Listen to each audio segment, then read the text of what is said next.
Welcome back to the Wolff Den presented by Win Again Academy. I'm Matt Wolff, founder of Ticket Time Machine. Today we welcome Trey Barham of Roc Solid Foundation to the show. Welcome to the Den. How's it going? Matt, thank you for having me. I really appreciate it. Today's wonderful, man. It's 80 degrees and sunny here in Virginia, so we're having a wonderful day. I just drove through Virginia recently. Drove my mom's car from Florida to New Jersey. Quick trip in and out of Virginia. It's probably where I started to hit the traffic there. Virginia. I was about to say the's no quick trip through 95 in Virginia. So yeah, the northern Virginia, right before you get to DC. It's definitely a roadblock there. For those who don't know who you are, how about give them a quick intro and then we can get to it. Yeah. Again, I'm Trey. I grew up in the Hampton Roads area, so more people are familiar with Norfolk, Virginia. Is kind of where I'm at. I actually live in Suffolk. We're the peanut capital and bacon capital of the world, right here in Smithfield. But I grew up here in Hampton Roads. I went to a private Christian school, played the same high school that BJ Upton is from, just a couple years behind him. I went to VMI, which is the Virginia Military Institute. It's a military academy just outside of Lexington in Virginia. I spent 4 years with the baseball program there as a private. I did not have any rank while I was at VMI. Was the captain of the baseball team, and then from there I got drafted by the Oakland A's and played professionally with them for 6.5 seasons. Played 2 more years of independent ball, one in Lincoln, Nebraska, with the Lincoln Salt Dogs, and then in the Atlantic League for a year with the Southern Maryland Blue Crabs. I spent a little bit of time with Topgolf and doing some other things, and then as a buddy of mine had a foundation founded in 2009. He welcomed me into the development team, and I joined in January of last year with Roc Solid Foundation, and now I get to build hope for kids fighting cancer.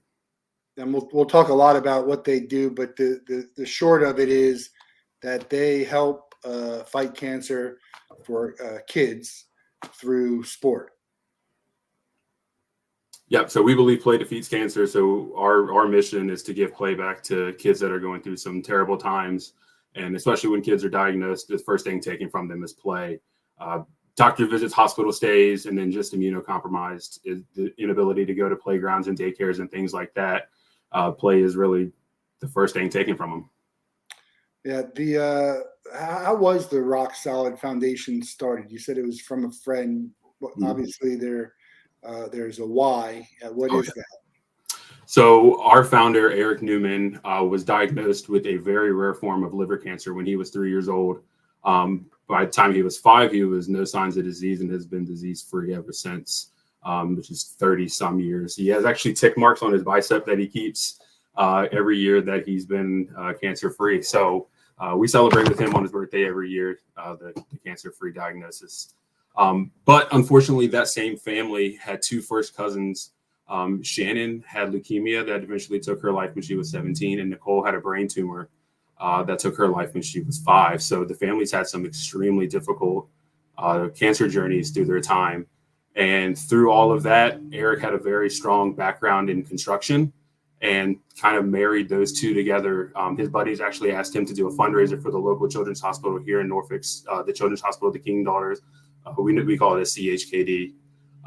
And they did a fundraiser, and through that, eventually they decided to do play sets for kids, and from there it's just grown exponentially. So what does Roc Solid have a meaning? It's called, that's the name of it. So Eric used to go by E-Rock, and he had a little stuffy that had E-Rock written on it. Well, the E fell off at point, and so it just stayed as Rock, and as time went on, it kind of stuck and became the brand.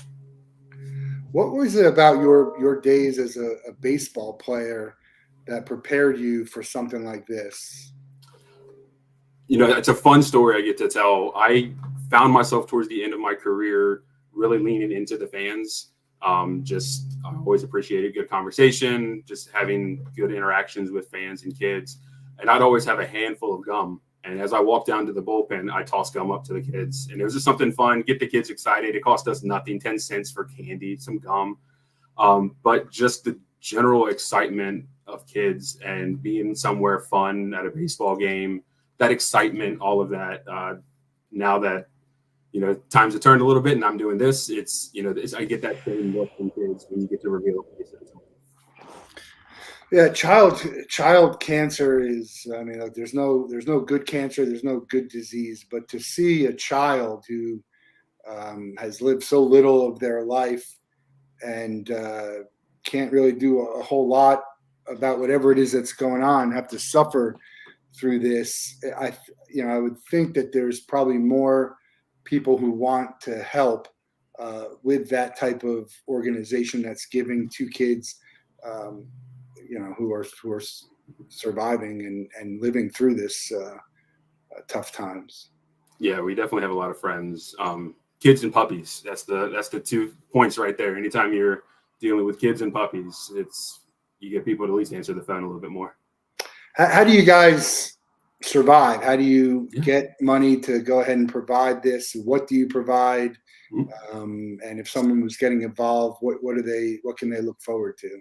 Yeah, absolutely. So a lot of our stuff is based off of some wonderful team building experiences. We have the ability to match kids with sponsors, and then the sponsors get to join us and build the playset for the family. So we have 156 hospital partners across the country, started with CHKD here in Norfolk and has now expanded across the country. And they help us to identify the families that are going through treatments with them. So we have 3 programs now. 2 of them are based around play, and then the other one is based on Ready Bag. So what you see behind me here is a Roc Solid Ready Bag. The first program after the playsets was the Ready Bag program. And through the hospital partners that we have, every family at those hospitals that receive a pediatric cancer diagnosis gets one of our Roc Solid Ready Bags. We call them Ready Bags because they stay ready for the families and they get them kind of through those first initial days. So when a family receives a pediatric cancer diagnosis, it's not like I sprained my wrist, let's schedule an appointment for 2 weeks, we'll come back. They go to oncology now. It is a race against time to get started. So a lot of those times the families are stuck there at the hospitals. They don't have the ability to go home to grab things that they need to stay overnight, multiple nights, 70 days in a row from the initial diagnosis. This is a family we just recently talked to. But the bag is full of so many different items that the family could use. A lot of pediatric hospitals and treatment facilities don't have adult toiletries, and mom and dad just need to brush their teeth. They've been there for 3 days. So we have an adult toiletry kit with soap, shampoos, conditioners, toothbrushes, toothpaste, all those kinds of things. A blanket. Hospitals are extremely cold all the time for some reason. So we provide the family with a blanket, a thermos, a thermometer, pill crushers. A lot of the medications that the kids have to take need to be crushed. It's hard to swallow a horse pill for some of these kids. We give them a thermal tote that goes in there too. A lot of the medication that has to travel back and forth needs to be refrigerated. So this is a way for them to keep some of that cold. An Amazon Fire tablet. We understand these kids are going to be stuck in the hospital and in cars and doctor's appointments for long amounts of time. And an Amazon Fire tablet really gives the kid a chance to play some games, use it as a messaging system back and forth to friends and family. And again, it's just we have phone chargers. I don't know how many times my phone charger has been lost and left somewhere, but having a phone charger right there, a pen, a notebook, just so many different things that the family isn't really sure they're going to need for those first few days. And we provide it to about 5,000 families a year through our Ready Bag program that's, again, operated through the child life specialists and social workers at each of these hospitals that we're partnered with. And these bags are ready to go. So you've accumulated the bags, and then as you identify someone who has a need, that's when they're provided through the 150 plus hospitals across the U.S. Yep. So we'll have different teams and groups come in and join us for what we call Ready Bag packing parties. We'll fill all of the bags, and the teams that come in get to do it. So it's kind of like, the Troopster bags that you get to ship off and things like that. Similar program, but this is a little more impactful for us. Families get to come, or teams and organizations can come join us, touch the items, physically pack the bags for them. And then they get to write handwritten notes to the family to give them a little bit of encouragement and sign that there is some hope.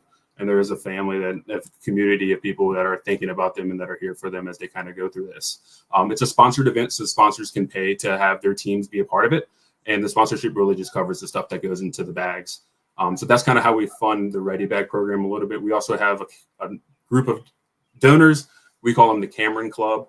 And it's just kind of a funding method for us. It's a philanthropic gift that these people give us, and it just really helps to fund that program.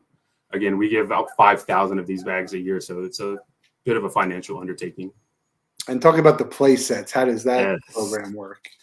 So Play It Forward is the playset build program, and we partner with teams, groups, organizations all across the country to join us on site at a family's house to build a playset for a kid undergoing cancer treatment. Again, we believe play defeats cancer, and in those moments of play, they're just there to create memories and have fun. They don't want to be thinking about hospital visits and needles and all those other terrible things that they go through on a daily basis. And giving them something right in their backyard. They don't have to go down the street. They don't have to get in the car and drive. It is in their backyard. It is clean. It is safe. And they can just be kids. And so we'll have, so the funding method for that is sponsors will pay to have their team partake in that big event. It's a white glove service. We have music, pizza. We can definitely throw a little party. And again, it's a celebration for these families. They're going through some terrible times, but we're there to provide some hope and definitely some play. There's a lot of causes out there to get behind. Have you reached out to the baseball community, the people that you know? How have they gotten involved, if at all? Yeah, so we actually do have some significant partners that are in the baseball world. Chris Taylor with the Dodgers and the CT3 Foundation. They host a big fundraiser for us every year. And I believe they're going to be doing some building with us at some point here shortly. The Savannah Bananas have actually built with us before and will be building with us again. And it's just an incredible, just very warm welcome from all of these teams that we've been able to work with. They're excited to do it with us. It's incredibly impactful and definitely well received in the baseball community. I was going to wear my Bananas hat, but we do a lot of stuff for the Savannah Bananas, a great organization. They do a lot of great things for causes. I know adoption is one, and now obviously child cancer. But kids they kind of don't. They're so innocent, right? It's just they don't really know almost what's going on a lot of times, and they don't really want to be treated differently. Is that what you guys see from the kids that you're helping out? Yeah, definitely talking with some of the parents, mama bears and papa bears. Kids just aren't sure what's going on. They don't really know any different either, which is terrible. But no, we're there to just provide play and let the kids be kids. Like I said, they go through enough, and we don't want to treat them any differently. We're there just to have a good time. If they want to come out and build with us, they can participate too. But no, we're there just for the kids. And what's the plans for the future for growth? I mean, how do you guys get bigger? And you got 150 hospitals. That's a huge number. What's the plan to scale that? Yep. So there's about 250-ish pediatric oncology facilities across the nation, and we have a member of our staff that is specifically he's reaching out to these hospitals, sharing the program, some of the testimonials from families, some of the wins from other hospitals that that are doing the program as well. So trying to grow through those, like the frontline workers that's how we reach out to these families. So by being able to be in the hospitals that the families are being diagnosed at is a big part for us. So really reaching out to the hospital facilities that we're not partnered with yet, and then growing that way for the Ready Bag program. And then with the Play It Forward program, it's really just reaching out to sponsors that are around the pediatric oncology facilities that we work with. There are plenty of families that are looking to have playsets built, and we're looking for partners to do it. What would be the reason why a hospital wouldn't want to participate in this program? It feels like there really wouldn't be one, but I'm sure there are. There are. One of the biggest ones is just storage.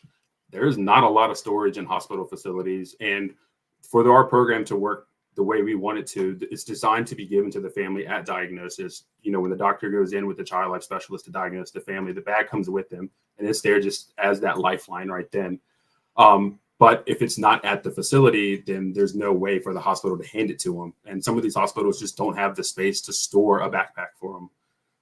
So that's one of the reasons, and one of the most often reasons that we have heard that, no, we can't do the program here. Now, a lot of those hospitals will say, we can still connect you to the family, and we're more than happy to, send a Ready Bag directly to the family if that's the case, if they just happen to be at one of those that we're either don't have the space to store it, or if they're at if a family's being treated at a hospital that we're not partnered with yet. We hope that just by word of mouth through the pediatric cancer community that they can hear about us, and then we can get them a bag, and then hopefully at some point build a playset for them. Yeah, I mean, it's good to have it right at the moment, but if it's just better to have it in general, even if you can't give it Yeah. to someone at the moment. And even still, just those first few days are very critical to help trying to get the family through. But then they're called ready bags. Families keep them ready. They stay packed with all of the items. Things get added to them that families need specifically for them. Every ready bag has its own story. But then families keep them either in their car, by the front door. And with a pediatric cancer diagnosis, 101.2 temperature, you're going immediately to the emergency room and you're still, again, racing against time. It's an, oh no, we got to go moment. So this not time to let me grab my phone charger, let me get deodorant and toothpaste. Like we'll get in the car here eventually. No, it's go. So those bags stay ready. They grab them and they go, and then everything they need is there. They don't have to go looking for anything else. Yeah, again, everyone knows someone who's been touched by cancer. My family is no different. It hasn't been through kids; it's been through adults, but it affects families nonetheless. But there's so many options for who you can give to, and whether or not you actually feel some type of connection. So how do you get out to people who maybe don't have any connection? What's the outreach and the plan to be visible for others who might want to help, but they don't really have a connection to it, but they might be wanting to try and find something to be a part of? Yeah, it's really just trying to get them to connect it to the mission. A lot of our things are tangible, and a lot of people that come to our events are kind of voluntold. They come through a corporate event, and their team is there, so they come with them, and then all of a sudden they hear what we're doing, and they get to feel it and touch it and do it, and then all of a sudden it kind of gets them bought in. If they're not able to come to an event, I try to speak it a lot. I try to go to Rotary clubs, Lions clubs, just any type of big event where there be an audience that I can address and talk to try to share the mission and try to share that impact.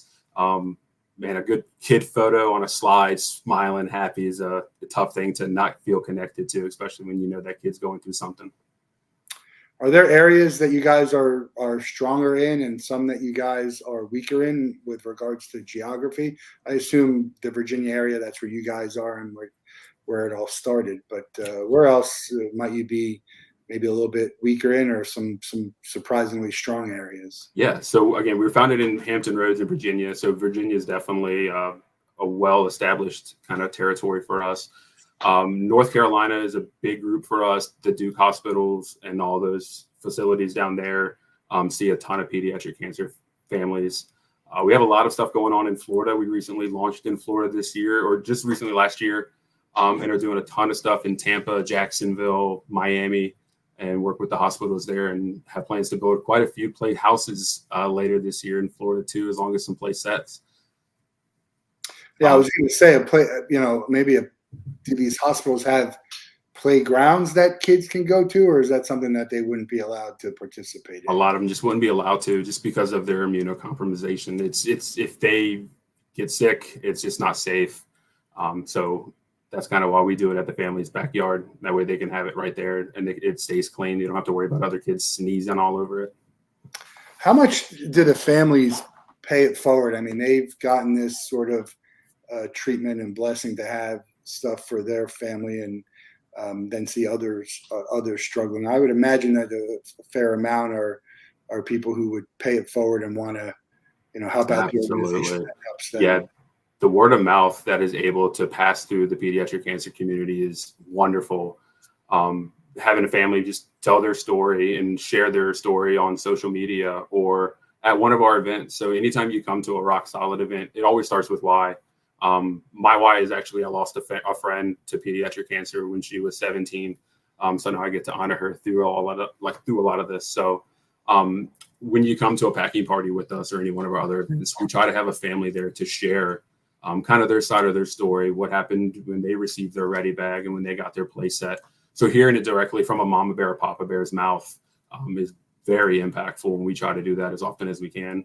And a lot of those families are more than willing to show up and tell their story, again, because it's going to help share and spread the word of Roc Solid Foundation more, to help us reach those other hospitals, to help us find another sponsor to build a play set, and just the continuation of telling their story to share that impact and tell others to get them involved is, there's a lot of families that are willing to do that.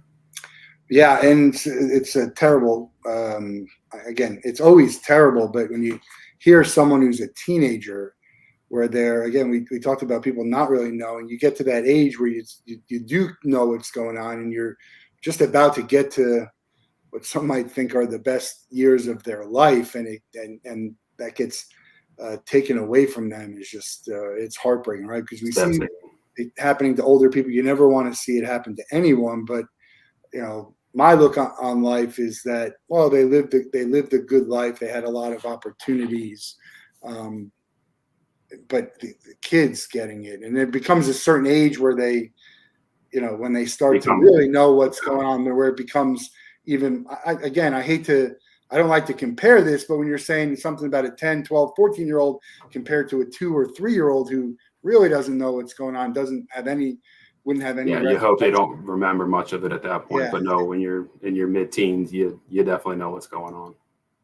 Yeah, and I couldn't even imagine. I get it's hard. Like I said, I have family members in their 60s. You can't imagine having someone that young struggling. This is maybe a weird question. Is there statistics on how many of the people that you guys are helping get cured or live a prolonged life to get to where they're out of the kids? And do you guys have any kind of partnerships with who might take care of some of their needs after they become, they're not kids anymore necessarily, and now they become young adults? Kind of to an extent. I'm not really sure how to answer. Yeah, I was just trying to say is that most of it is cancer that's. So we don't necessarily keep the statistic ourselves. We try to let the family stay as private as they want. If they want to share what they want to share, that's great. But we're not taking notes and trying to keep track at that point. But there are 16,000 families that do get diagnosed each year. And so from that, at any point, a typical cancer journey is 3 years. It's 1,095 days. So at any point in 3-year process, there's 40-some thousand families that are going through active cancer journeys with their child. Now afterwards, we don't really keep that statistic on, cure. There's no real cure. There's just at that point, there's no sign of disease, and you're just in maintenance phase for a while. And do you partner with any other foundations or charities that work either in the kids space or in the space for what happens after they're not kids anymore? Yeah, we kind of have a age where it's not really a cutoff, but we'll build a play set for any family, even if the kid's a little bit older, if they have younger siblings and stuff like that, we'll still build it for them. It's just kind of, we don't want to, again, it's the whole family going through this. It's not the kid by themselves. But after they, once they're adolescents and kind of past that point, it's just kind of where they live and what treatment facility is near them. Yeah, it's again, there's so many organizations there and I have actually a few people that I could introduce you to just based on some conversations that I've had that could be fruitful. It's always good to brainstorm and try and find a way, get more visibility, get more people to wanna to donate, and sometimes it's their time, right? Taking their time to go and help put together a backpack for people. Yeah, there's time, talents, and treasures. We'll take any of them. Yeah, we don't. Time is something I could give a lot more of than money to some of these causes. I know there's people who are looking to donate their time and want to do something that's gonna help them. I want to talk a little bit about your baseball career. That's sort of you've transitioned from baseball player, from a major leaguer, into the real world. Actually, the Winnigan Academy, they have something going on right now. Mark Moyer, we have a lot of conversations with athletes transitioning after their career. When did you start to think about the next step for you, and what is it back then that you maybe thought you would want to do? So initially at VMI, my degree was in biology, and I had plans to go into the Air Force and join, and hopefully go through their doctor program. But you kind of had to make a decision halfway through school. So I backed out of any bit of the ROTC program. Still got my biology degree, but the hope at some point was to go into either pediatrics or some form of orthopedics. But that didn't work. And you were in the majors, and then you sort of had some minor league stints. So no big league time. I peaked out at AAA with the Sacramento River Cats. But drafted by the Oakland. But drafted by the A's. Talk about the program of being a minor leaguer. It's not a glamorous life, and you really got to put everything you have into it, right? Yeah, you're committed at that point. Guys are getting taken care of significantly better nowadays. Just recently, they made some changes. My first year, I made $1,200 a month in Vancouver, British Columbia. We took a bus everywhere. We had a locker room that wasn't the greatest. It was a lot of splintered wood and broken tiles, but the fans were fantastic. And I mean, when you say living the dream, I don't regret a moment of it. It was a blast every bit of the road, every bit of the ride. But no, I don't want another peanut butter and jelly sandwich for the rest of my life. Well, what's the difference between making it? I mean, it's such a fine line between the people who get called up and don't. Timing, a lot of timing, right organization at the right time.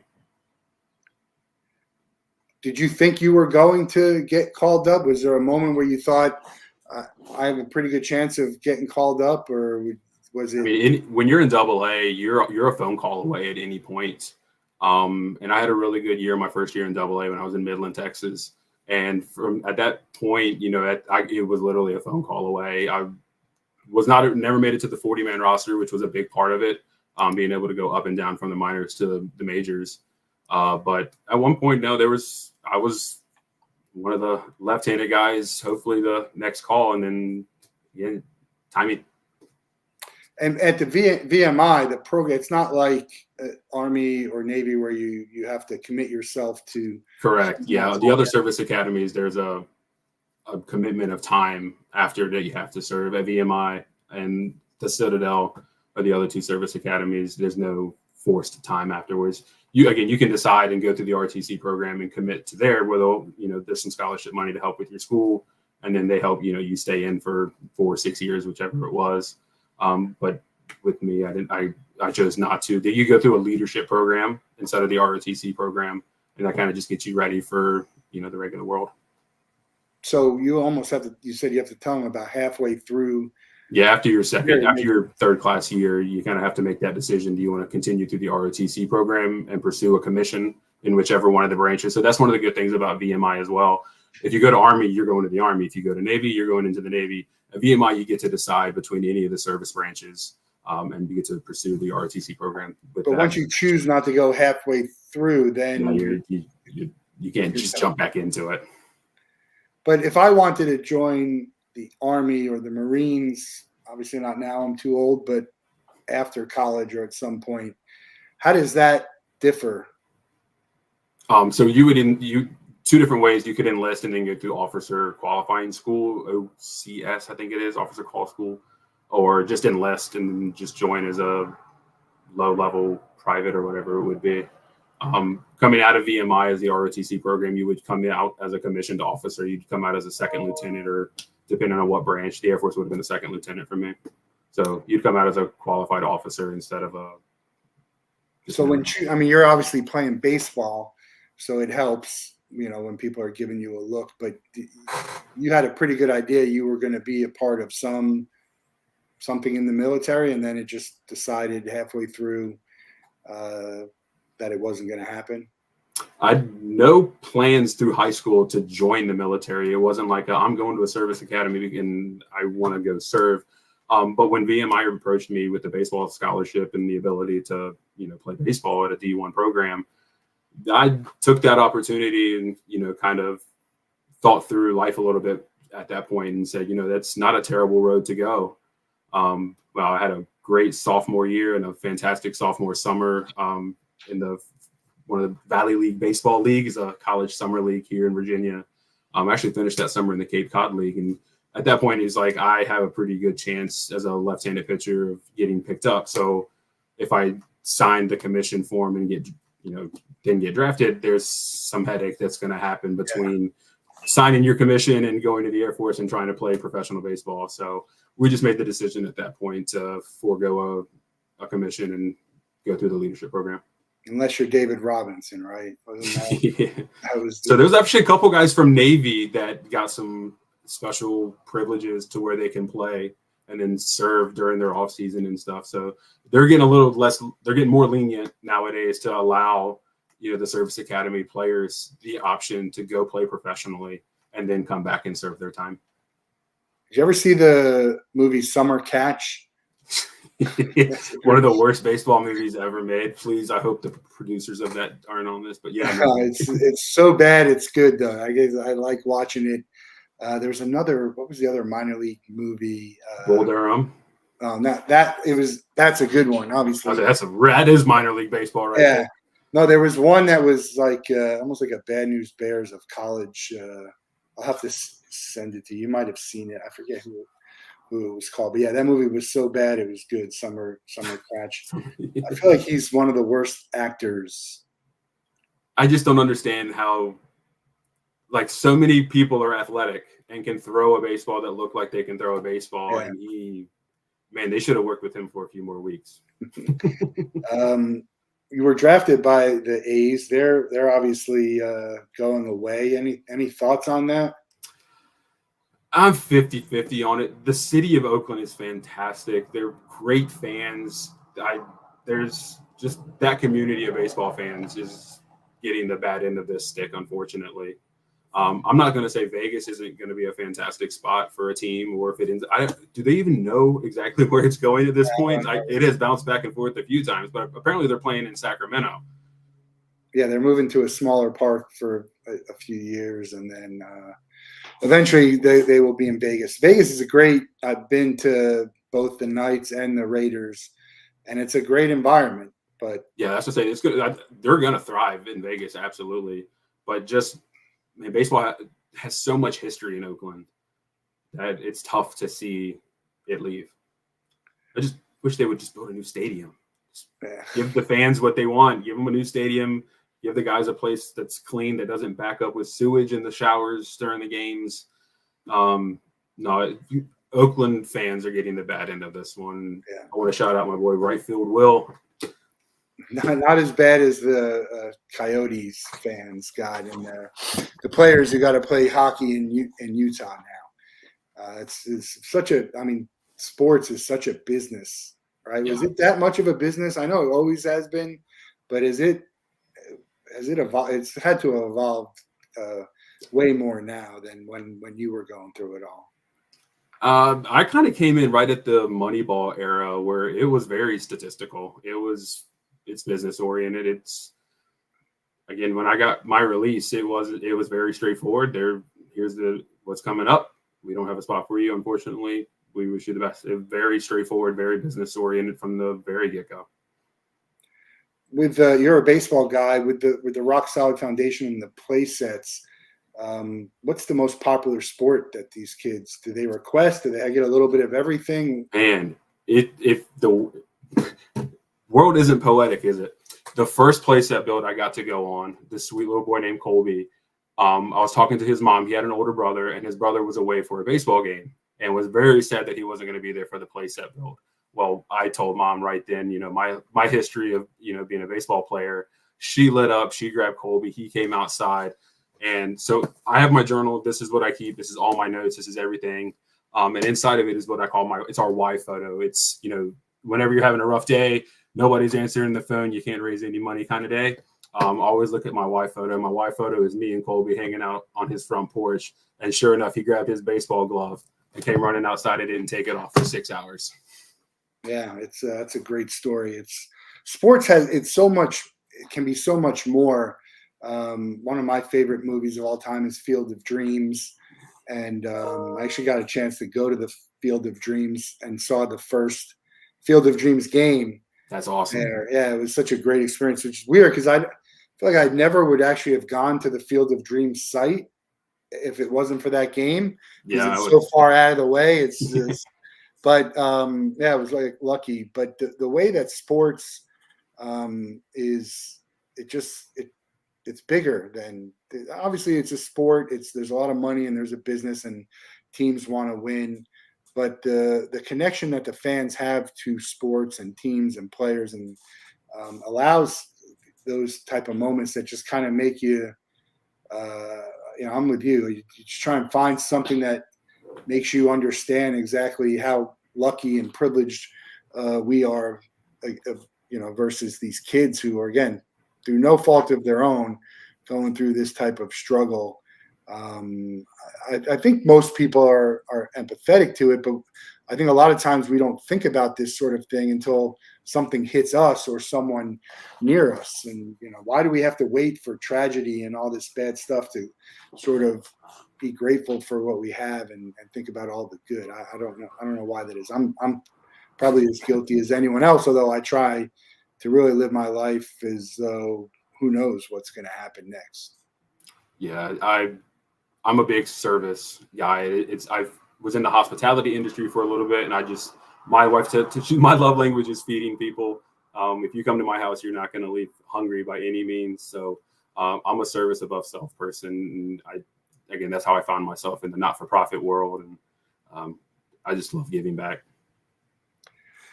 What's expansion look like for Roc Solid aside from going into more hospitals? Is there other programs that you guys have on the horizon? You have a bag, you have a play set, maybe bigger events, whatever it is that you guys can do to get more visibility, raise more funds, and get more of this stuff in the hands of the kids who need it. Yeah, so there's two different things that we kind of have going on. The first one is on April 1st of this year, we started hearing from some of the families that our yard's not big enough, we don't own our home, or we have a mean HOA that says, no, we can't have a play set in our backyard, which is the worst thing ever. So we introduced play houses. They're a lot smaller, but it's still the ability to give play back to the family. And we can build a play house literally anywhere in the country. We can ship it directly to a sponsor. The sponsor gets to build it, and then we get to connect them with the family, and they get to deliver the playhouse to the family and kind of get to meet the families through that process too, which is wonderful to see the actual impact to deliver a play set to a kid and deliver a playhouse to a family, to see them light up and get to play and just have fun and be joyful. So that's one. Again, that's something we just introduced this year. We're happy to ship it anywhere in the country to help serve one of the 16,000 families that are going to get diagnosed this year. Now, globally, there's 400,000 families that unfortunately receive a pediatric cancer diagnosis. And throughout the growth that we have right now and hopeful, big, hairy, audacious dreams is what our founder likes to say, we'll be able to reach all 400,000 families globally. Obviously, every dollar helps and counts. From a sponsor's point of view, can you share what it might cost for someone to get involved and put together a bag, a set, a house, an event? What are the different levels? Yeah, we can go through a little bit of that. Yeah. So for the Roc Solid Ready bag, it costs us about $300 to fill the bag with everything that goes into it, and then have it delivered either to the hospital, which then the family can get it through the child life specialist, or delivered directly to the family in those, instances where they're not at one of those facilities. Playhouses are $1,000, and we can ship it anywhere in the country. And again, you get to build it and then get to meet the family. And so those are the two programs that are kind of easy impact. And the play set, that's somewhere in. It's a little bit different. It depends on where it's at in the country and what time of the year we're doing it. But if there's anybody interested, I'd love to have that conversation. Yeah. Information scrolling at the bottom, Roc Solid Foundation .org, and you can definitely reach out for any information on that. We're a commemorative product company at Keepsake. I see you got a bunch of stuff behind. Yeah, we have some good lanyards. We have a gala every year in April at the Chartway Arena on Old Dominion University's campus, just right here in downtown Norfolk. And that's what those are from. It was a fantastic event this past year. Raised over $600,000 for us to do what we get to do. So when you reached out the other day and said we had just ordered them, but no, we'll talk for those. What's else is back there that you keep? I see Packers, maybe a trophy, maybe something that Yeah, indicates. so I'm a Packers fan. We have some friends from Wisconsin up in Chippewa Falls, so we're Liney's peoples. So I grew up a Packers fan. We just had family from there, and Brett Favre just was a chucker, man. I loved watching him play football, and kind of as I grew in my sports world, he was peaking kind of about the time my football interest grew. So I'm a Packers fan. That's an Aaron Jones signed helmet, which I actually got at our Night for the Fight gala in 2019 when I attended as a guest. It was one of our silent auction prizes. I've got a couple bobbleheads. I've got my wonderful baseball bat cup from Dugout Mugs. Yep. I got just some other random stuff. I got a Raleigh Finger signed baseball. I got so many collectibles, but I did get a Ticket Time Machine mug that's sitting on my counter here. What's your most special baseball from maybe memorabilia or souvenir from when you were playing? Man, I had Tommy John surgery in August of 2012. And through my rehab, Bob Welch came back to the A's organization and was spending some time around Scottsdale at the minor league complex with a lot of the guys. And that summer, I was the old guy hanging out, rehabbing. I connected with Bob, and we sharing stories back and forth. And he unfortunately passed that following summer. But I got a ball from him that he signed while we were hanging out on a bullpen bench. I think we were at the Cubs complex when they were over at Ho-Ho Cam. And that ball is going to be cherished forever. House on fire, all the living people and pets and everything else is out. Everything you need to survive. What are you bringing with you if you can only take one item? Ooh, man, that Bob Welch ball is very special. I don't know. My class ring from VMI is hanging out back there somewhere. That's pretty special. That's a big thing for me too. So again, family and friends and everything out of the house. That baseball has got to go with me. Yeah. No, I got some that's what I have. I have some baseballs. We always do the show and tell here on the Wolff Den. I never know what we're going to be chatting about, but I have, and I wish I knew the story of this. My father had these baseballs, and they're all signed. They have Jackie Robinson on here, on two of them, and Roy Campanella, and it's just a crazy. The people who are signed this, I think it was All-Star Dusty Rhodes. It's just nuts. Willie Mays is on here, Jackie Robinson, and I don't know the story of it. And he passed, but that's what I would take is these three signed baseballs, and I don't know the story, man. And it doesn't matter what they're worth because I'd never they're priceless at this point. Yeah, to me, it's like what is the good thing is most of my baseball collection lives at my dad's house. It's at my parents' house, so he gets to look at them more than I do. So my Manny Ramirez and Ricky Henderson, Jesse Barfields, they all live over at my dad's house. So they're safe if my house catches on fire. I'm taking Bob. I kept Bob here. Who's the best player you ever pitched against, and who's the best player you ever been on a team with? Best player ever been on a team with. Me and Manny were teammates when he signed with Oakland. They put him in AAA for a few months. He's a historic Hall of Famer, so that guy's got to be number one on my teammate list. Best player I ever faced was Mike Trout. I faced him. We were in A-ball and again in AA, and that guy's I'll go down, and he's the best baseball player to ever live. I'll fight that to the end, man. That guy is special. He is fantastic. I wish he could stay super healthy for a full year, but just talent-wise, he showed up on the field as an 18-year-old and just was head above shoulders of everybody. His bat sounded different. He was speedier than everybody, so much faster than everybody else. Just an incredible talent.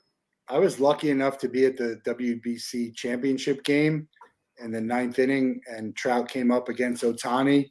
It was unbelievable. He ended up striking him out. I feel like Ohtani, if he stays healthy, will end up being the best baseball player ever. I'm a Gator fan. We got a guy, his name is Jack Caglione, and he pitches and hits. You don't see it too much. But why is that? I mean, the pitchers used to always hit in the college, and they were, I remember back in the day when I was in school, Brad Wilkerson was a Gator. He got drafted by the Expos, and he was an All-American player, pitched it and hit. Why is it? I know they just want to concentrate on it, but That's all it is. hitting.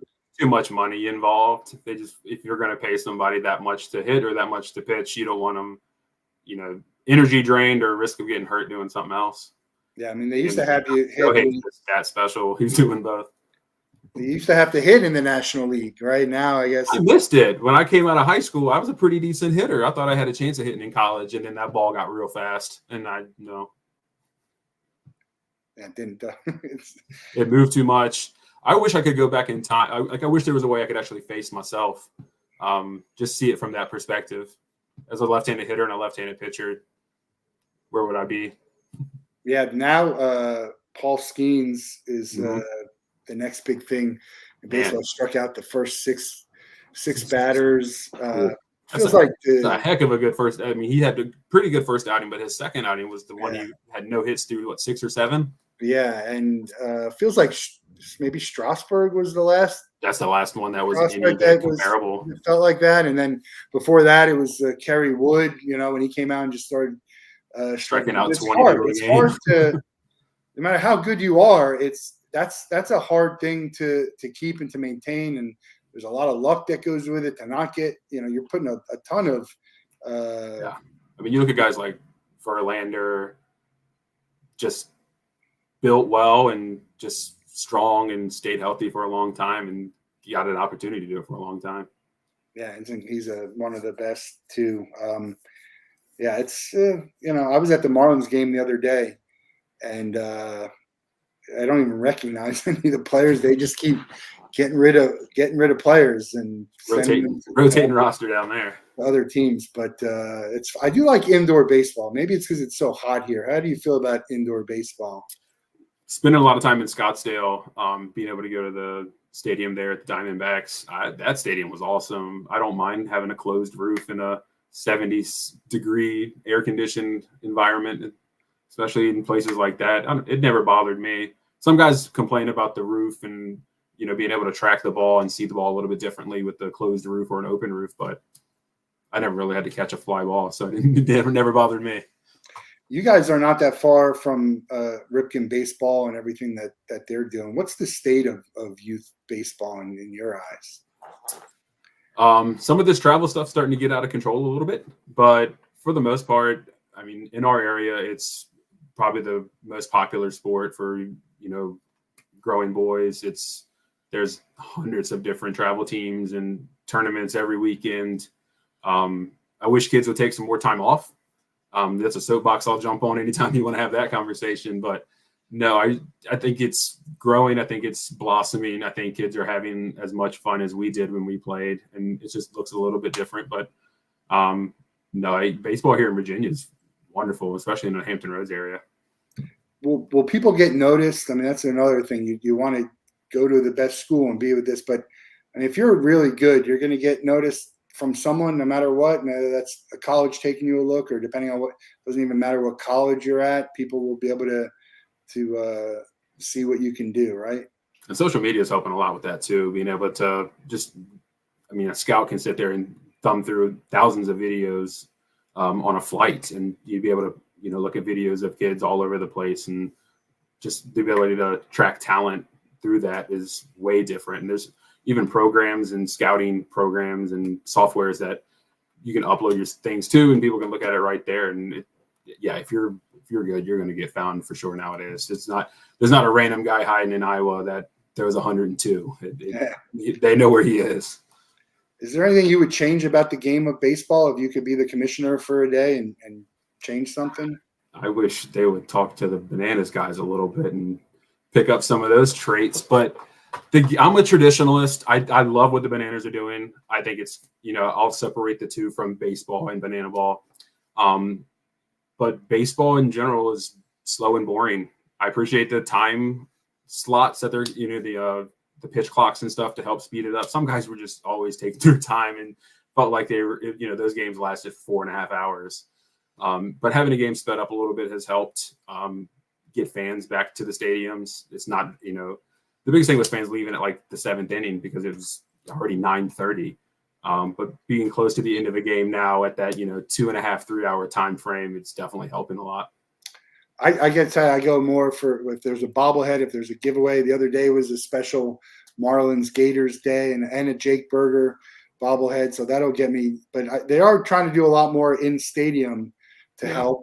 The food and drink is helpful. It's the most unique at baseball stadiums more than football. Mm-hmm. And baseball is the kind of game where you can go and you can walk around and still watch the game, and you can't really do that in basketball and hockey and football. So it's kind of unique in that way. So I think you can just kind of meander the concourse. Oh yeah, there's definitely ways to entertain.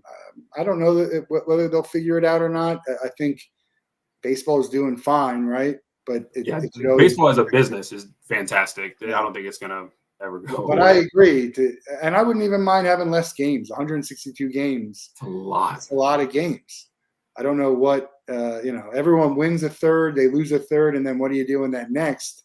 I don't know that would change much if you dropped it, but too much money in that, obviously. Oh yeah, that's one of the disappointing things about sport when when you're young, you just play the sport and you love it, and then it becomes a numbers game with business, and then it becomes a different game when you have to try and be competitive. I mean, there's so many people that have lost the love of the game just because of all this stuff that was around it. I saw an interesting, I don't know if it was a 30 for 30. It was about the pitcher in the Little League World Series who won it, and he was the most famous person, and then he was never able to live up to whatever that was, and just started to not really love the game. And then you have parents who want to push you, but you're just I don't really want to play anymore. There's other things I'd rather do. It's I don't have any kids, but I have friends who do and who are in competitive athletics, and it's tough.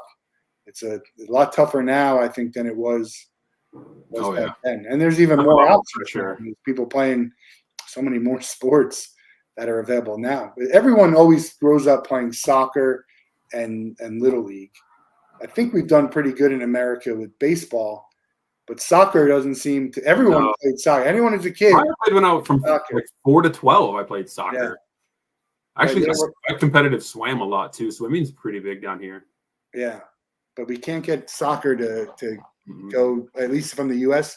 versus the women's. Yes, and I watch a women's soccer team game all the time. Man, they're awesome. Yeah, I'm actually going to be at the Olympics, and I'm going to get to see the USA women play. I'm hoping I have tickets to see the men's basketball, but we don't know if those tickets are legit or not, or if we're going to be able to use them. What's a bucket list for you with regards to sporting events? A really random one. I want to go to an All Blacks game in New Zealand. I love the rugby. I love that feel. I want to see the dance that they do before. I want to go when they play the Australian team. Apparently that is a wild event. So that is a bucket list for me. I am 0 for 14 on Masters tickets. A Masters Sunday at Augusta would be fantastic. A round at Augusta would be even cooler if there's somebody listening. I had my brother was in Australia for his honeymoon, and I think he got me a rugby ball that I have from the All Blacks. But yeah, it's tough to get. That's a tough one because it's just tough to get there in general. Forget about getting there when they're playing, and unless you're organizing a trip. But that's a long way to go just for that. I'm told that the NFL might be playing in Australia an actual game in a few years. And I don't know which teams will be playing there, but that would be pretty cool. Probably Jacksonville. Yeah. No, I think their London home is pretty secure. They love being out there. They will have a team out there because you can do it. Spend 3 weeks there, spend 3 weeks here. It's not going to be an issue, and the fans seem to love it. I actually did go to a Jacksonville Jaguars game out in London. And I thought it was a great experience. At Wembley. No, did I go to Wembley? I think it was at Wembley. Yeah, it was a great experience. The fans over there. I mean, someone was wearing a jersey from every team. It didn't even matter who was playing. There was just someone with a jersey there. Very, very sports passionate people out there. yeah, it's oh man, there's nothing like going to see the difference in sports. I was lucky enough to see a soccer game. I can't wait to see the Olympics, but the way that sport is over there, to watch them, it's not, way different than the experience of here. I saw a baseball game in Japan, which was pretty wild. That was a fun experience. Have you ever been to a baseball game in a different country? If you would count the one I played in Canada, yes. No, hell of a pickup stickball game in the Dominican one time, but not an actual game. Do the Canadian fans treat baseball differently, or? They were fantastic. So I was at part of the short season team in Vancouver, and Vancouver could honestly be a big league. That's a big league city.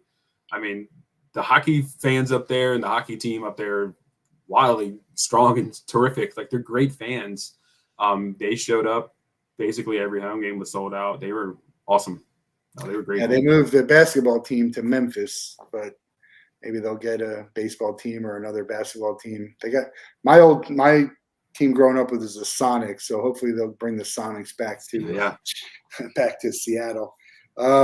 Check out the information on the bottom, rocsolidfoundation.org, using the hashtag #PlayDefeatsCancer. If you have any questions, reach out to Trey. They need people, time, money. Time, talents, and treasures anywhere across the country. We'd love to help impact kids fighting cancer with you. Yeah, trying to help kids fight cancer. It's as simple as that. We're going to let you out of the Wolff Den with the same question everyone gets. You can spend 24 hours with anybody in the world. You can't be related to them, and they have to be alive. Who would you choose, and what would you guys do? I'm going to pick my buddy, Jeremy Barfield. We were roommates for most of our playing career. I miss him so much. I haven't had a chance to get out to Arizona to see him recently. So if I get 24 hours right now, I'm going to spend some time with him. All right. Oh, an old teammate. That's a great story. I really appreciate your time here. It's something that everyone should be helping out with, however they can. Children and cancer, it's terrible. And you guys are doing some great things, and looking forward to seeing what comes next. And I'm going to certainly do my best to try and find a way to help however I can. But really appreciate your time here, and we'll talk to you guys soon. We got another episode later this week. So do something good, have fun, and we'll talk to you guys soon. Thank you.